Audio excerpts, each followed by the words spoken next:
అస్తమానం proceedings disturb చేయడం, అధికార పక్షాన్ని తిట్ల పురాణాలతో ఇన్సల్ట్ చేయడం, దేశ ప్రతిష్టని ప్రజాస్వామ్య గౌరవాన్ని కించపరిచే పద్ధతి తప్ప ఎక్కడ కూడా ప్రతిపక్ష పార్టీలు ప్రజల పక్షాన ఉండి ప్రజల సమస్యల్ని ప్రస్తావించి పరిష్కరించే ప్రయత్నం చేయట్లేదు. ఇవాళ ఆ ప్రొసీడింగ్స్ చూసిన భారత ప్రజానికం అంతా కూడా ఒకటే దానికి వచ్చాడు. మనం ఓట్లేసి గెలిపించిన కర్మానికి మోడీ గారికి సంపూర్ణమైనటువంటి పార్టీ పరంగా 400 సీట్లు కనుక ఇచ్చి ఉంటే ఇవాళ ఈ దుస్థితి ఉండేది కాదు కదనేటువంటి చర్చ జరుగుతా ఉంది. దాని ఫలితమే హర్యానాలో జరిగిన ఎన్నికల్లో పార్లమెంట్ ఎన్నికల్లో చేసిన పొరపాటు మళ్ళీ చేయొద్దని చెప్పి హర్యానాలో గెలిపించిండ్రు. అదేవిధంగా మహారాష్ట్రలో కూడా పార్లమెంట్ ఎన్నికలు జరిగిన తప్పు మళ్ళీ చేయకూడదని చెప్పి మహారాష్ట్ర ప్రజానికం కూడా గెలిపించారు. దేశ ప్రజానికం ఎట్లయితే భావిస్తుందో ఢిల్లీ ప్రజానికం కూడా అదే పద్ధతిలో స్పందించి ఈ మాటలకు చేతలకు పొంతం లేదు.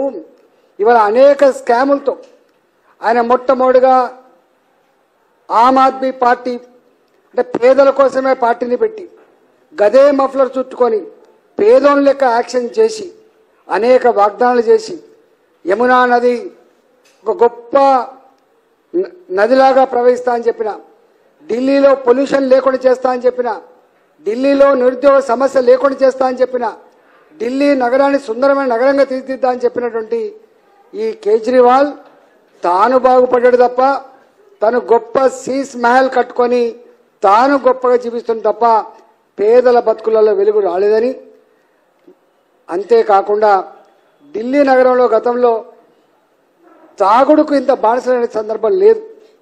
ఇవాళ ఒక సీసా కొంటే 2 సీసాలు ఫ్రీ అనే పద్ధతిలో పూట గల్లీ గల్లీకి లిక్కర్ షాపులు పెట్టి లిక్కర్ స్కామ్లో డబ్బులు సంపాదించుకొని పంజాబ్లో ఎట్లా గెలవాలి, ఇతర ప్రాంతాలు ఎట్లా గెలవాలని చెప్పి డబ్బులు ఖర్చు పెట్టే ప్రయత్నం చేసిండ్రు.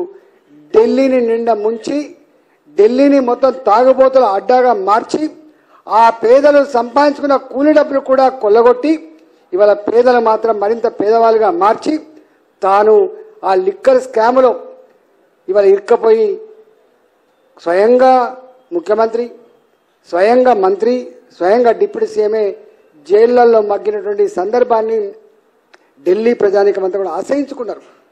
ఈ జైళ్లలో మగ్గే లిక్కర్ స్కాములలో ఉండేటువంటి గీ నాయకుల మా నాయకులు మేము సిగ్గుతో తలదించుకుంటాం అనే పద్ధతిలో పూట ఇవాళ ఢిల్లీలో చివరికి డిప్యూటీ సీఎంను ఓడగొట్టిండ్రు, సీఎంను కూడా ఓడగొట్టిండ్రు కేజ్రీవాల్. అంటే తను దేశానికి వెలువనిస్తా అని చెప్పి కూట్ల రాయి తేలేనోడు ఏట్ల రాయి తీసినట్టుగా ఇవాళ ఢిల్లీ ప్రజల చేతిలో ఇవాళ సావు దెబ్బతినటువంటి సందర్భం గుర్తొస్తా ఉంది.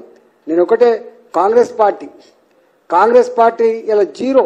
అక్కడ గతంలో ఢిల్లీ నగరాన్ని పాలించే కాంగ్రెస్ పార్టీ వాళ్ళ బిహేవియర్ కావచ్చు, వాళ్ళ పద్ధతి కావచ్చు, వాళ్ళ పార్టీ విధానాలు కావచ్చు, పార్లమెంట్లో వ్యవహరిస్తున్న తీరు కావచ్చు, ఇవాళ ఆ పార్టీకి 0 సీట్లు ఇచ్చింది. దేశంలో కాంగ్రెస్ పార్టీకి భవిష్యత్తు లేదని మహారాష్ట్ర ఎన్నికలు తేల్చి చెప్పినాయి, హర్యానా ఎన్నికలు తేల్చి చెప్పినాయి, ఢిల్లీ ఎన్నికలు కూడా తేల్చి చెప్పినాయి.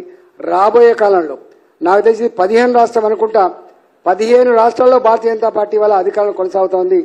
రాబోయే కాలంలో మోడీ నాయకత్వంలోనే ఇవాళ భారతదేశం సమగ్రమైన అభివృద్ధి జరుగుతుందని, అన్ని వర్గాల ప్రజలకు, అన్ని ప్రాంతాల ప్రజలకు మేలు చేయగలిగే, అభివృద్ధి చేయగలిగినటువంటి సత్తా, శక్తి, ప్లాన్, కమిట్మెంట్ మోడీ గారికి మాత్రమే ఉంది.